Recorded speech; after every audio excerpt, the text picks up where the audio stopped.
C'est par un courrier que la Caisse primaire d'assurance maladie s'est adressée aux médecins.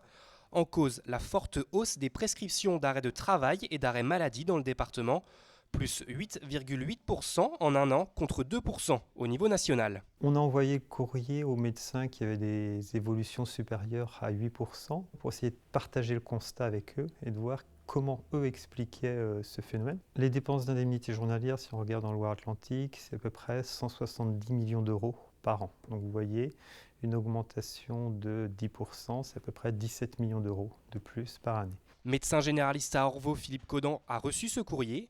Pour lui, la Caisse primaire d'assurance maladie fait fausse route en ciblant les médecins. La plupart des médecins sont quand même, et mes confrères sont d'accord avec moi, conscients de leur responsabilité. À chaque fois qu'on prescrit un arrêt de travail, c'est avec discernement. Les accidents de travail liés aux pathologies socio-professionnelles, les burn-out, les déprimes, les conflits au travail sont en flèche depuis 2 ou 3 ans, c'est clair. Moi, je ne maîtrise que l'accès de mes patients au niveau du cabinet.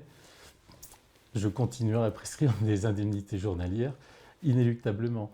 Je ne peux pas les trier, c'est hors de question, c'est pas éthique, c'est pas dans notre déontologie. Un avis partagé par des médecins qui n'ont pas reçu ce courrier, comme Guylaine Lebris à Nantes. C'est difficile de réagir à un courrier comme ça, puis je comprends que certains soient en colère, effectivement, surtout s'ils ont l'impression d'avoir bien fait leur travail, d'avoir bien écouté les gens. On ne peut pas faire d'économie vraiment avec la santé, c'est pas un secteur rentable, c'est comme l'éducation, c'est les secteurs principaux quand même dans un pays. L'éducation et la santé sont le reflet du niveau de vie d'un pays. Cependant, la Caisse primaire d'assurance maladie rappelle que cette hausse des arrêts de travail doit être nuancée. Si on compare l'évolution de 2014 à 2011, on revient au niveau d'indemnité journalière de 2011, puisqu'on avait une baisse en 2012 et 2013. Alors, simple retour à la normale, les derniers chiffres soulignent plutôt une tendance à la hausse en Loire-Atlantique.